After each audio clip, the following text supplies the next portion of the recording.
शेतकऱ्यांना शेती कामासाठी सुरक्षित कॅन बॅलरमध्ये डिझेल उपलब्ध करून देण्याच्या मागणीसाठी आज जळगाव जमोद येथील माननीय तहसीलदार साहेबांना निवेदन देण्यात आले। शेतकरी आंदोलन प्रकाश विठ्ठलराव भिसे यांच्या नेतृत्वात शेतकरी बांधवांनी तहसील कार्यालयात उपस्थित राहून प्रशासनाकडे तात्काळ सकारात्मक निर्णय घेण्याची मागणी केली।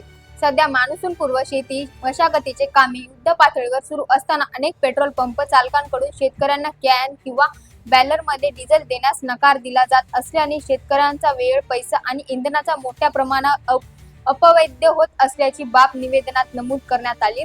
शेतकऱ्यांना 7/12 उतारावर ट्रॅक्टर कागदपत्रांच्या आधारे सुरक्षित कॅन बॅलरमध्ये डिझेल उपलब्ध करून देण्यास स्पष्ट आदेश प्रशासनाकडे तात्काळ निर्गमित करावेत, अशी मागणी यावेळी करण्यात आली। अन्यथा दिनांक 21 मे 2026 रोजी लोकशाही मार्गाने रास्ता रोको आंदोलन करण्यात येईल असा इशाराही देण्यात आला आहे। माननीय तहसीलदार यांना शेतकऱ्यांच्या वतीने निवेदन देण्यात आले। नुकत्याच काही दिवसात खरीप हंगाम सुरू होणार आहे आणि शेती मशागतीची कामे जोरात सुरू आहे, परंतु पेट्रोल पंपावरती शेतकऱ्यांना शेती कामासाठी ट्रॅक्टरला डिझेल मिळत नाही।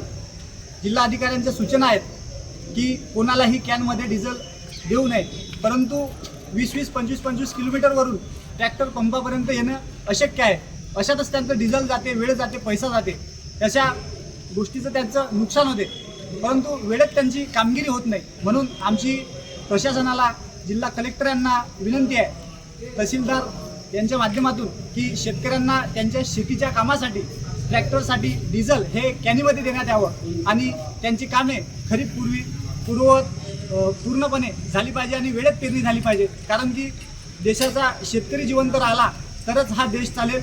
शेतकऱ्यांचं शेती पिकली तरच या देशाचं पोट भरेल, अन्यथा हा देश पूर्णपणे कोलमडून जाईल। म्हणून माझी शासनाला विनंती आहे की त्यांनी तात्काळ शेतकऱ्यांच्या शेती अवजारासाठी, ट्रॅक्टरसाठी व अन्य इतर कामगिरीसाठी शेतकऱ्यांना त्यांच्या कॅनमध्ये त्यांना डिझेल देण्यात यावे आणि शेतकऱ्यांना सहकार्य करावे।